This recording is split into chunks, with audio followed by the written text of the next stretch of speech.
Ce podcast est réalisé avec le soutien du Centre pour la cybersécurité Belgique.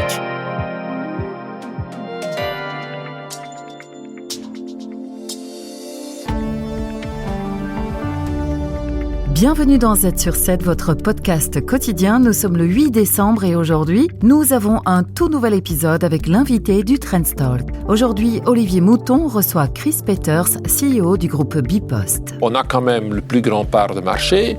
On a aussi chez nos clients la reconnaissance qu'on a un niveau de qualité qui est largement meilleur que des autres. Aujourd'hui, nous allons parler d'une entreprise au cœur de la période de Noël qui arrive et vous la voyez souvent garée devant chez vous pour vous livrer vos colis. Bipost est en pleine transformation avec des marchés qui changent et son CEO est venu nous en parler. Chris Peters, à la tête de Bipost depuis plus d'1 an et ancien CEO d'Elia, société de transport d'électricité, commence cet entretien en nous parlant du bilan de cette année. L'invité du Trendstalk. Une personnalité de premier plan se confie en profondeur sur ce qui fait son actualité.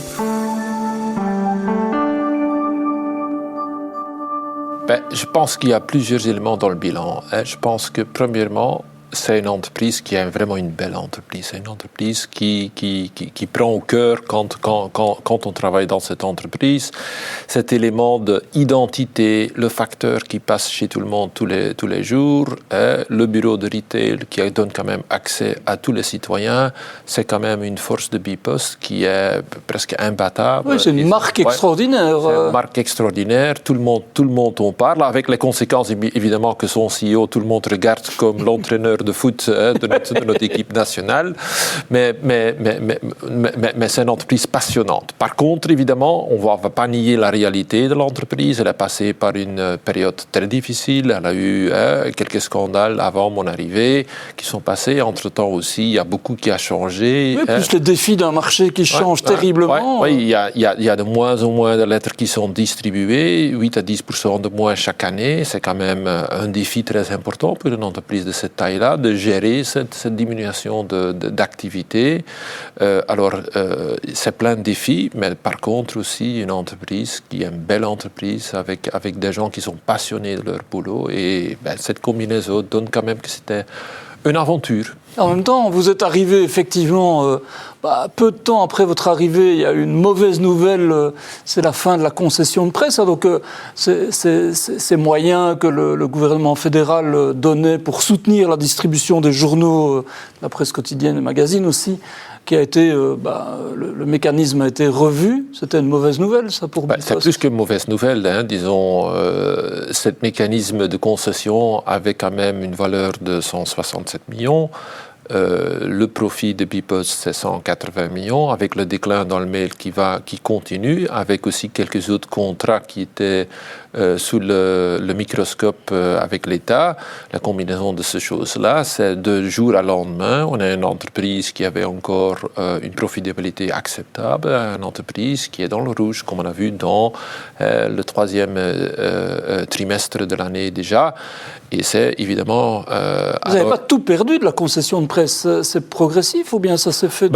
C'est en 6 mois, on a changé d'un support direct vers Bipost à un support beaucoup moins vers les éditeurs. Et évidemment, ça a comme conséquence que le flux d'argent qu'on avait avant, elle n'existe plus. Et ça veut dire que l'impact est tout de suite, en 6 mois, l'impact est total pour Bipost, qui a dû un élément presque inédit en Belgique, qu'un flux comme ça s'arrête de jour à lendemain.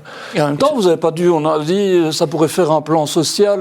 Il n'y a pas eu pour le moment. On va parler de la stratégie, évidemment. Ouais. Mais... Non, on n'a pas eu un plan social, mais je peux quand même dire...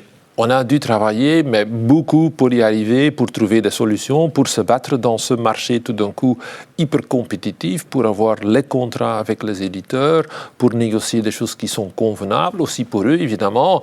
Même quand on dit le 167 est devenu 5 ans direct chez eux, il manque toujours, bien évidemment, 120 millions de soutien dans ce secteur qui a un impact sur les tarifs, qui a un impact potentiellement sur l'abonné, ce qui veut dire, c'était une négociation très complexe, avec pour nous une population de 4000 personnes potentiellement impactées par cette conclusion. Alors pour nous, c'était tout le monde, l'équipe qui a travaillé jour et nuit pour faire en sorte qu'on trouvait une solution sans impact trop grave pour tous ces employés, pour toutes ces familles qui sont derrière ces employés qui travaillent chez nous.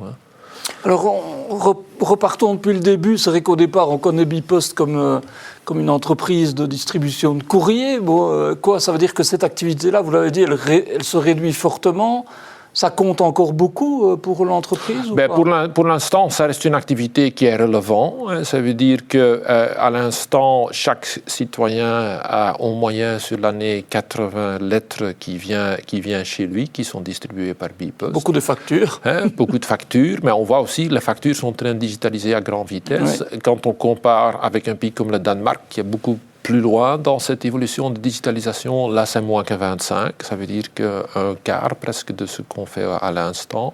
Ça veut dire que cette tendance de diminution va continuer. À côté de ça, les paquets, ça augmente, mais pas rapidement. Les marges dans les paquets sont très différentes que dans le courrier. On peut s'imaginer donner un paquet, il faut sonner, il faut attendre, il faut faire quand même un nombre d'activités, comparé avec mettre quelques lettres en paquet dans une boîte à lettres, c'est une activité qui demande, qui est beaucoup plus facile. Et ça n'augmente pas si rapidement que ça, enfin, c'est par période C'est par période, et dans ce sens-là, c'est pas assez, les paquets, les colis sont pas assez pour compenser pour le déclin qu'on a. Et ça, c'est un peu le défi que du Bipost où je suis arrivé, à côté du contrat presse qui a un impact tout de suite et important, derrière ça, il était aussi des tendances structurantes dans le négatif et on n'avait pas vraiment de métier qui avait suffisamment de croissance pour compenser pour le métier de base. Parce qu'en plus, il y a de la concurrence forte, j'imagine, pour les colis, par exemple. Donc ça veut dire que vous n'êtes pas un acteur comme vous l'étiez sur le courrier, j'allais dire monopolistique ou en tout cas ultra dominant. Ici, vous êtes confronté quand même à des concurrents, j'imagine, agressifs. Oui, dans tout ce qui est courrier normal, on est celui qui a le contrat USO qu'on s'appelle. C'est un service universel pour tous les citoyens. Ça veut dire peu importe où votre boîte. Quand elle est dans la norme, évidemment, mais peu importe où vous habitez, vous avez le droit que tous les jours, vous avez recevoir votre courrier. Ça, c'est un service qui a une certaine dynamique ou un seul opérateur qui est Bipost. Les colis, c'est un marché complètement ouvert et tout le monde peut commencer de livrer ce service-là, même dans une zone limitée. On peut dire, je prends que la province de Liège et je vais faire des colis à la porte. Tout le monde peut le démarrer demain s'il veut. Je veux les postes des pays voisins. Donc ça veut dire qu'on fait comment? Alors on doit être, du coup, comme vous dites, beaucoup plus... les marges sont beaucoup moins importantes. Oui, mais bon, il y a évidemment aussi la bonne nouvelle que Bipost, pour l'instant, est quand même le champion dans ce marché aussi. Voilà. On a quand même le plus grand part de marché. On a aussi, chez nos clients, la reconnaissance qu'on a un niveau de qualité qui est largement meilleur que des autres. Évidemment, moi, je reçois tous les jours des plaintes, des gens qui ne sont pas contents. Mais quand on regarde moyenné sur le volume qu'on porte, les 800 000 colis d'hier, on va voir que le nombre de plaintes est beaucoup plus bas que chez nos collègues qui font le même type d'activité.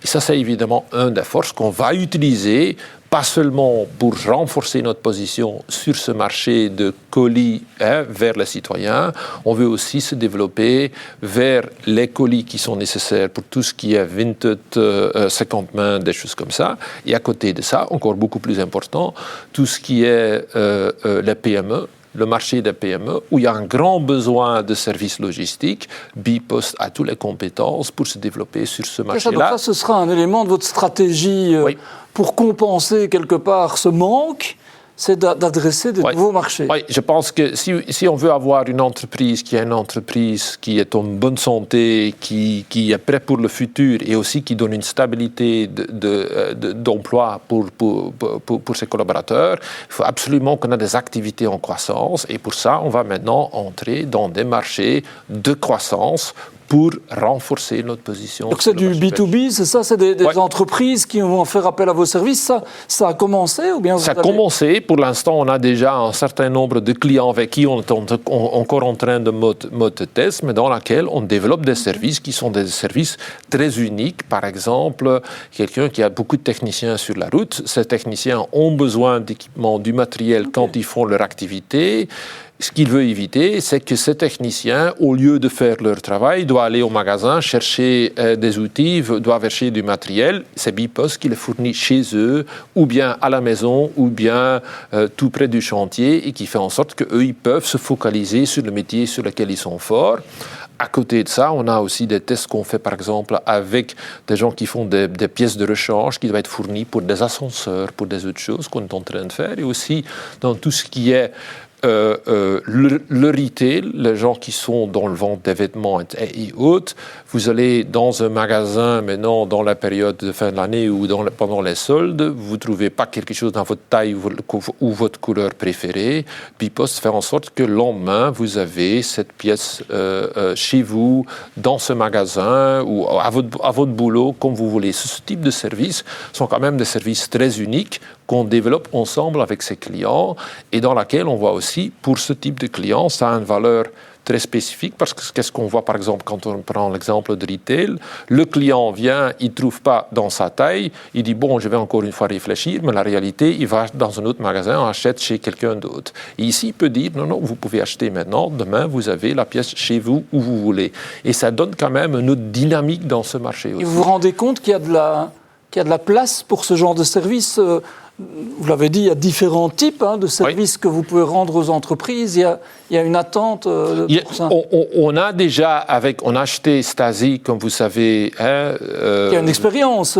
Qui a beaucoup d'expérience dans ce marché-là. C'est une entreprise française. C'est une entreprise française de développer ce type d'activité, qui fait ça déjà pour pas mal d'entreprises à l'instant, qui fait ça dans plusieurs pays. Et ce type d'activité, on va aussi développer pour le marché belge. En ajoutant encore les forces de Bipost, et ça donne quand même qu'on a une offre qui est... et qui permettrait de compenser quelque part ce déficit-là? C'est ça l'objectif, en tout cas. Oui. L'objectif, c'est vraiment qu'avec renforcer notre position dans tout ce qui est colis privés qui sont fournis chez vous, avec tout ce qui est B2B, les PME, et tout ce qui est C2C, tout ce qui est Vinted et autres, la combinaison de celles-là compense pour le déclin dans tout ce qui est le courrier. Bipost emploie combien de personnes aujourd'hui? En Belgique, on a 26 000 personnes plus ou moins. 26 000, c'est ça? Ça veut dire que c'est un niveau que vous pouvez conserver, en tout cas c'est la volonté. On voit déjà depuis quelques années qu'à cause du déclin dans le courrier, on a déjà adapté le niveau du personnel depuis chaque année, mais plutôt à base des gens qui vont à la retraite, ce type d'éléments. Le non-remplacement, c'est ça, oui.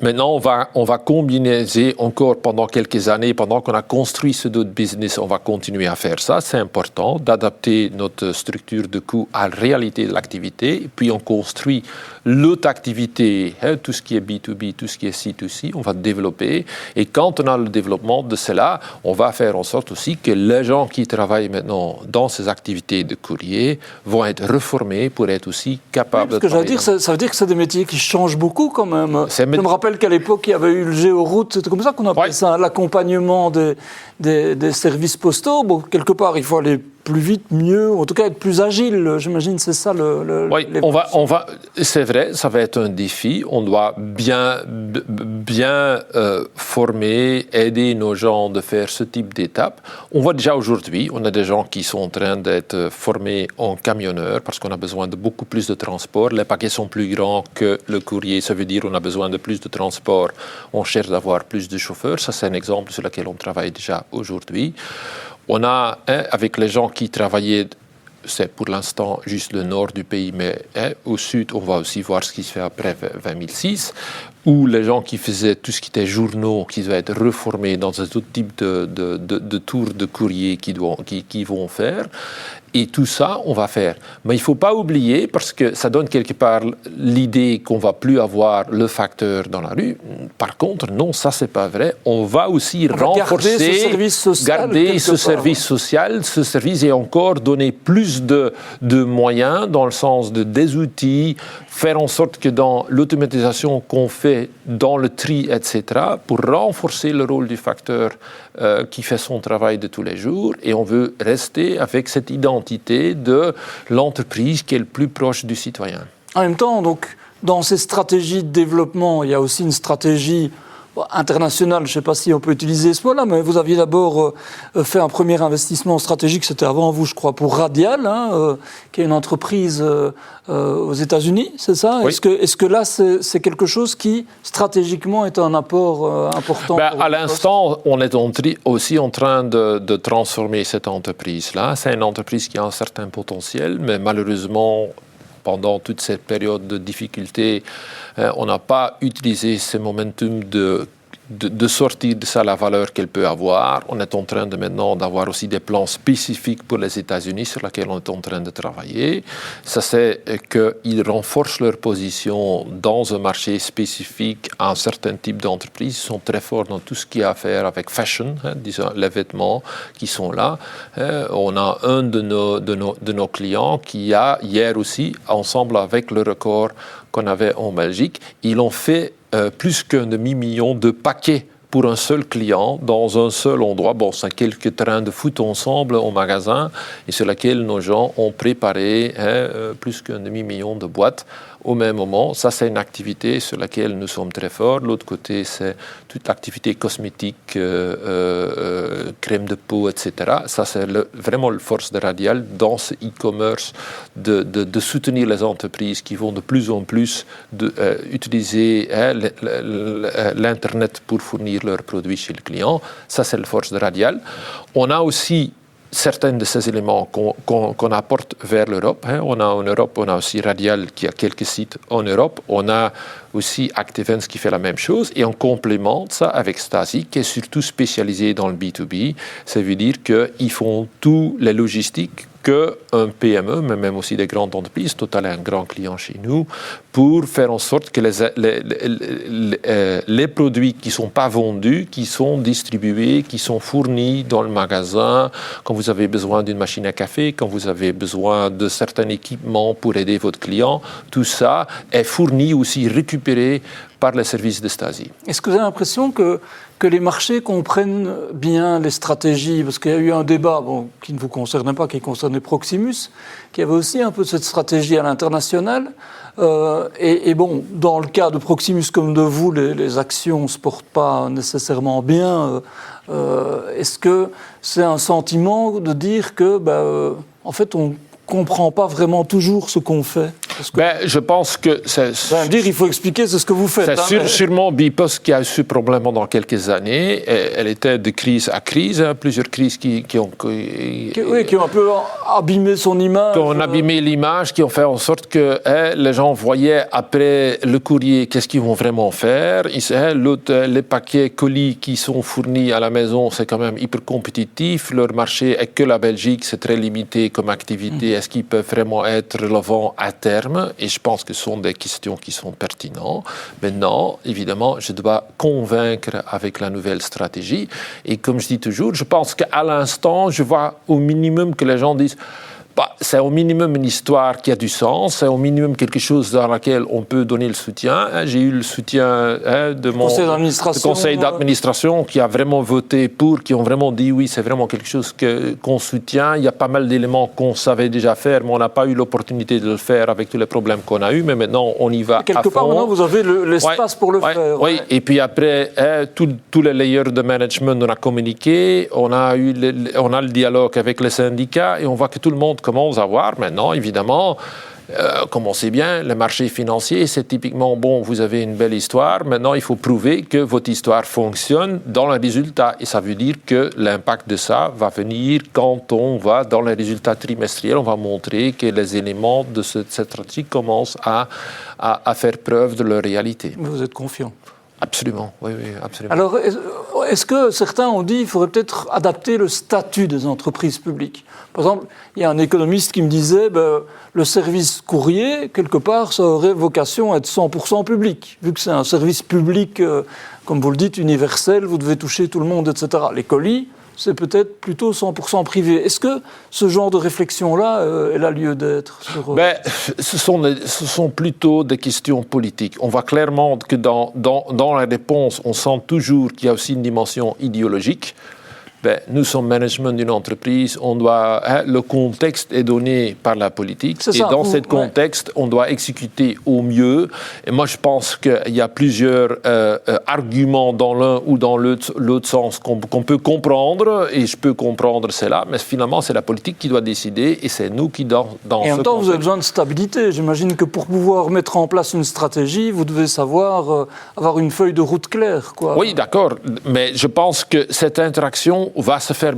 Maintenant, on est évidemment dans une phase assez spécifique dans notre pays, transition entre deux gouvernements, mais comme j'ai aussi fait avec Elia, on sera en dialogue régulier avec la politique pour expliquer on veut faire ça, comment est-ce qu'on va faire, c'est où les dimensions que vous Vous n'êtes pas en demande de quelque chose, vous particulièrement? Non, je pense qu'en management, je pense que c'est très important. Je pense souvent, les gens aussi un peu mal compris, ils ont dit, oui, avec Elia, est-ce qu'il est politique, est-ce qu'il n'est pas politique? Je dois être très clair, je ne suis pas politique, je n'ai pas de carte politique, je ne suis pas d'un certain parti, je ne vais jamais être, je me trouve non plus chez l'un ou l'autre, disons, je vois les avantages, désavantages des uns et des autres, je suis observateur de ça.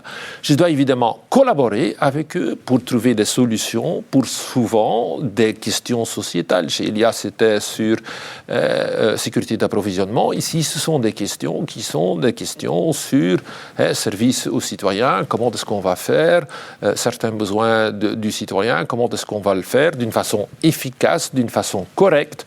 Et ça, c'est le côté comment s'organiser, comment construire quelque chose qui fait ça d'une façon efficace, mais aussi avec un focus sur le client. Comment est-ce qu'on peut convaincre la politique que c'est la bonne façon de faire, et pas seulement eux, aussi les employés, notre partenaires sociaux et la société dans sa totalité, qu'à la fin ils disent quand j'ai un colis qui doit arriver chez moi, je préfère travailler avec Bpost parce que je sais que leur qualité est bien, le facteur il est sympathique. Tu vois, c'est ça les éléments sur lesquels on doit travailler. Et justement, donc cette période de transition gouvernementale, maintenant on espère peut-être avoir un gouvernement d'ici la fin de l'année, on verra, ça ne dépend pas ni de vous ni de moi. Heureusement. Est-ce que ça veut dire que vous êtes déjà un peu au fait de ce qui se discute? Est-ce qu'il y a des choses que vous attendez plus particulièrement ou que vous redoutez? Je pense, comme tout le monde intéressé dans tout ce qui est news, je suis ça de près, mais je suis spectateur comme vous, je le regarde, je l'observe. Je pense qu'ils ont beaucoup de travail entre eux pour former ce gouvernement, on voit ça tous les jours, et je pense que ce n'est pas le moment maintenant de discuter d'un seul dossier comme celle-ci. Je pense qu'ils ont quand même des défis qui vont au-delà que le problème. Oui, mais en même temps, Gert Noels, qui est un économiste CEO d'Econopolis, nous disait quelque part, ce dossier des entreprises publiques, il doit être dans les premiers sur la pile, quoi, parce que c'est important, oui, c'est stratégique quand même pour notre pays. Ce que moi je comprends que ça va être sur la table, par contre, moi je ne pense pas que je dois plaidoyer pour quelque chose. Ce que moi j'espère qu'ils vont faire, c'est quand même de bien étudier c'est quoi la meilleure chose, qu'ils ne vont pas prendre des décisions purement idéologiques sans bonne réflexion. Et évidemment, j'espère aussi qu'une fois que le gouvernement sera en place, comme je dis, ce dialogue avec la politique, je peux bien le faire. Je pense qu'en entreprise, on a pas mal d'éléments à apporter vers cette discussion politique qui doit se faire. Et puis après, être très clair, c'est ça la ligne de l'entreprise. Là, la politique commence, et là, d'être très transparent, de faire en sorte qu'eux font leur travail, ont tous les éléments à évaluer c'est quoi ce qu'on veut faire, c'est quoi le timing. Il y a pas mal de questions qui doivent être résolues, et précipiter à une décision qui est purement idéologique, je ne pense pas que c'est la priorité du prochain ou de la prochaine ministre des entreprises publiques, ce sera quoi, selon vous? C'est de vous rencontrer, de confirmer la stratégie. Oui, je pense que, dépendant, si c'est quelqu'un qui nous connaît déjà suffisamment bien dans les détails, tout le monde connaît Bipost, mais je veux dire dans les détails, sinon je vais prendre le temps d'expliquer qui ce que nous sommes, c'est quoi les défis qu'on a, c'est quoi les étapes dans notre plan, comprendre comment est-ce que ça peut rentrer dans la discussion qu'eux ils ont sur les entreprises de l'État et de voir comment est-ce qu'on peut collaborer. Si eux posent une question qui change complètement la structure ou l'actionnariat, évidemment, nous comme management, on va être à disposition à aider d'exécuter ça, mais c'est à eux de faire ce type de choix. Vous dites, vous n'êtes pas un politique, vous êtes quelque part un grand serviteur de l'État quand même, parce que vous occupez dans les deux fonctions, en tout cas là, c'est des fonctions importantes, stratégiques. Je pense que quelque part, j'ai trouvé le bon équilibre. J'aime pas d'être dans la politique, ni d'être dans tout ce qui est élection, le pôle populaire, etc. C'est pas la chose que j'aime. Finalement non plus, même si quelque chose comme ça ici, c'est pas la préférence que j'ai d'être dans la grande place publique. Merci en tout cas d'accepter. Mais par contre, je trouve contribuer à la société qui a nous donné toutes les opportunités qu'on a dans la vie, je trouve ça important. Je trouve que si on peut quelque part contribuer à faire en sorte que notre société va mieux, je trouve que c'est quelque chose que tout le monde peut envier.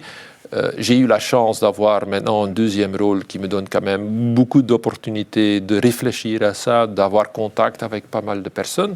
Et je prends cette opportunité d'essayer de contribuer à notre société. Parce que c'est vrai que les défis sont vertigineux. Parfois, juste un petit mot sur votre ancienne fonction chez Elia. Il y avait des projets très importants, des investissements très importants dans tout ce qui est distribution, avec notamment un grand projet qui est l'île Prince-Élisabeth, éolien offshore, etc. Bon, on voit maintenant que les coûts sont en train de devenir très importants. On est quand même face à des enjeux gigantesques, en fait, non ? Absolument. La transition énergétique, c'est une question très complexe, où il y a des questions, évidemment, qui doivent être résolues par les entreprises, mais il y a aussi beaucoup de questions politiques, et sur lesquelles je pense que pas mal d'infos sont à trouver chez les entreprises. Quand on veut faire une prolongation nucléaire, sans parler avec Engie, je ne pense pas que c'est possible de faire ça. Si on veut faire quelque chose dans le offshore, le renouvelable, il faut absolument, évidemment, avoir des contacts avec l'entreprise qui a les compétences en faire en sorte que cette énergie vient jusque chez les gens. Et ça, il y a un vrai défi technique qui doit se faire et sur lequel cette compétence est importante aussi dans le débat politique. Mais une grande différence entre aider la politique de se poser les bonnes questions et de débattre avec les vrais faits les choses et de prendre une position là-dedans. Et je pense que chez Elia, mais aussi chez Bipost, on va faire en sorte que tous les éléments sont là, les différents scénarios où on peut contribuer, on va factualiser au maximum ces choses-là, et puis après, c'est à la politique de prendre leurs décisions. En même temps, vous êtes presque irremplaçable, parce que si je ne me trompe pas, il n'y a toujours pas de CEO à titre définitif chez Elia. C'est la responsabilité du CA d'Elia. Ça montre que c'est des enjeux compliqués aussi. C'est des enjeux compliqués, ça c'est sûr. Je ne connais pas le dossier, je suis aussi quelqu'un, je ne vais pas me mêler en quelque chose. Vous avez tourné la page maintenant. J'ai tourné la page, j'ai suffisamment de défis moi-même aussi à l'instant. Et je pense aussi, je respecte aussi la gouvernance. La gouvernance, c'est que le CA doit prendre ses décisions. Je ne connais pas les détails dans lesquels il se trouve, alors je ne vais pas juger quelque chose que je ne connais pas. Souvent, ce que j'ai quand même appris dans ma carrière, c'est souvent ce qu'on sait à l'extérieur ne reflète pas nécessairement les complexités qui peuvent se faire à l'intérieur. Alors, je ne vais pas faire de jugement là-dessus. Alors, cette période-ci, on l'a dit, Bipost fait des records. Vous avez eu un jour à 800 000 colis et sans doute peut-être plus en cette fin d'année. Alors, d'une part, est-ce que c'est un grand défi logistique ? Et d'autre part, est-ce que c'est aussi une grande opération de communication pour le public ? Je pense que c'est absolument une grande opération logistique, mais je pense que Bipost a tous les atouts à le faire. Quand je vais visiter pendant la nuit nos centres de tri, la logistique que vous voyez passer pendant chaque nuit, chaque jour, sauf dimanche à lundi, mais je veux dire qu'on va passer dans nos presque usine de courrier, usine de colis. C'est impressionnant. On voit des volumes qui passent là, mais c'est incroyable. Des gens qui sont dédiés sur leur boulot, qui font en sorte... Vous êtes un peu le Père Noël des Belges, hein ? Oui, absolument. C'est pas moi, c'est mes collaborateurs qui le sont. Bien sûr, mais vous incarnez ça. Donc c'est pour ça que je dis que c'est aussi une opération de communication auprès des gens. Absolument. Montrer, entre guillemets, le nouveau visage de Bipost, parce que ça montre que vous êtes efficace dans ce domaine-là aussi. Absolument. Je pense que l'efficacité de cette opération, c'est incroyable. Moi, j'étais impressionné moi-même. C'est quelque chose que j'ai évidemment hérité dans ma fonction. C'est pas quelque chose qui appartient à moi. C'est quelque chose qui existait déjà. On va travailler de l'améliorer, mais je veux dire, ça existe déjà. Et je dois dire, la fierté que j'ai de mes collaborateurs, elle était là tout de suite quand j'ai fait mes premières visites. Tu vois avec quelle intention ils font. Évidemment, quand on a 26 000 personnes, il y a peut-être gauche ou droite quelqu'un qui le fait d'une façon et tout le monde va mettre ça en évidence. Mais quand on regarde la réalité des intentions de mes facteurs, de mes gens qui sont dans le bureau retail, mais aussi les gens qui sont dans le centre de tri, les collectes, etc., quand même un personnel incroyable qui donne des avis aux gens qui essayent de faire du bien. Quand on regarde maintenant, hier on a vu l'événement avec Remco, cette dame, c'était une factrice qui a eu cela. Qui a ouvert sa porte. Qui a ouvert sa porte malheureusement avec les conséquences, mais quand on voit ses réactions de soins tout de suite vers Remco, etc., c'est quand même quelque chose dans laquelle... Il l'a salué d'ailleurs, il a fait un message qui était beau aussi pour lui dire qu'il ne lui en voulait pas du tout. Oui, et cette identité de vouloir faire du bien pour là où on peut, ça je trouve une identité mais merveilleuse. En effet, il y a quelques jours, Remco Evenepoel a eu un accident avec une factrice de Bipost lors d'un entraînement et malgré la situation, il a eu une bienveillance dans la réaction. Ce que l'on peut retenir de ce podcast, c'est l'aspect identitaire de Bipost au sein des foyers belges. Merci d'avoir écouté ce podcast. On se retrouve demain pour un nouvel épisode avec l'info à ne pas manquer.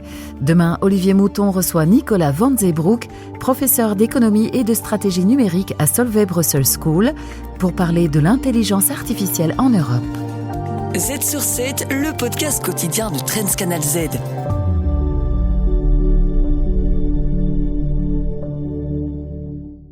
Ce podcast est réalisé avec le soutien du Centre pour la cybersécurité Belgique.